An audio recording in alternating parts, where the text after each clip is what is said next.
Ever seen athletes from almost every country in the world all competing at the same time? Different sports, different languages, different flags, but one giant event. That's the Olympics. And at first, it looks simple. People run, jump, swim, skate. But behind that, there's a huge system. Countries, money, politics, training, rules. So today, let's understand what the Olympics actually are.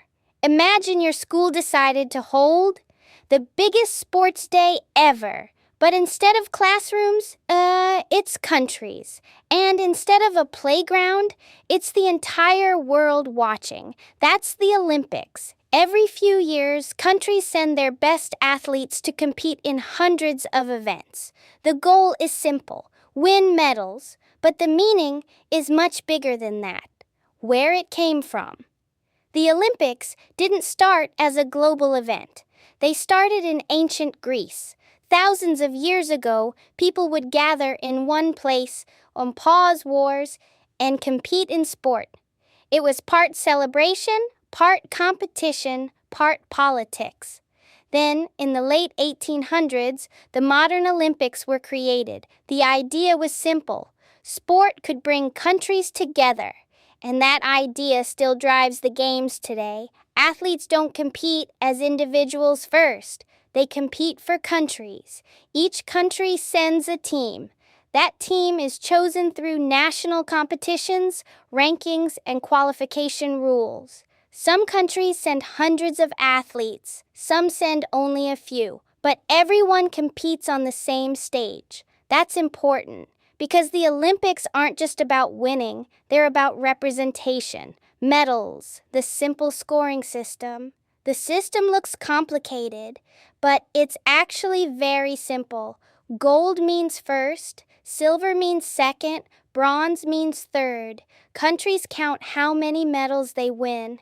That creates the medal table. It's basically a scoreboard for the world. And this changes how countries behave. Because medals equal prestige. Prestige equals influence. So sport becomes soft power. Training Olympic athletes is expensive. Facilities, coaches, science, travel. Some countries invest huge amounts. Why? Because the Olympics are one of the few moments when the entire world watches at the same time.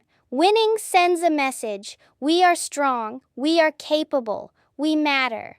So even though it's sport, it's also national identity. This part surprises people. Most Olympians don't just show up.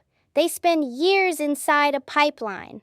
Local competition, regional competition, national selection, international qualification. Many never make it. The Olympics are the final filter. You're not seeing good athletes. You're seeing the last ones left. The Olympics look like sport, but underneath there's infrastructure. Host cities build stadiums, transport systems, housing for athletes.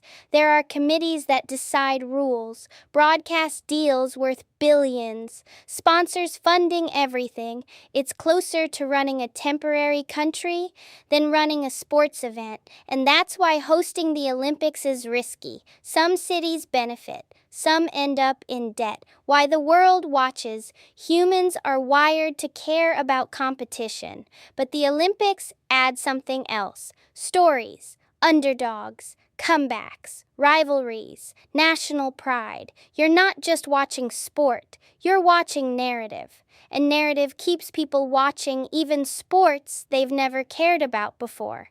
The torch, the rings, the opening ceremony. These aren't decoration. They create continuity. Every Olympics feels connected to the last one. That builds tradition, and tradition builds meaning.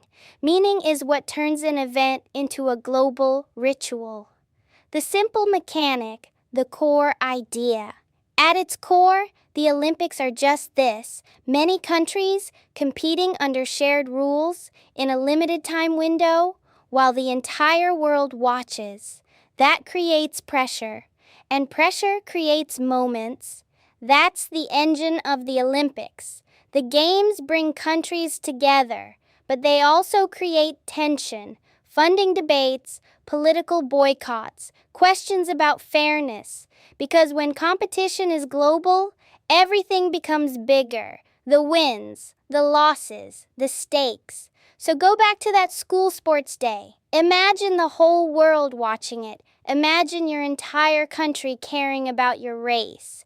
That's the scale Olympians live in. The Olympics aren't just sport. They're a global stage for human performance. Some people watch for records, some watch for stories, some watch for national pride, but underneath all of it, the Olympics are a system designed to turn individual effort into shared meaning, and that's why they keep coming back. If you enjoy understanding big systems, the Olympics are just one of many.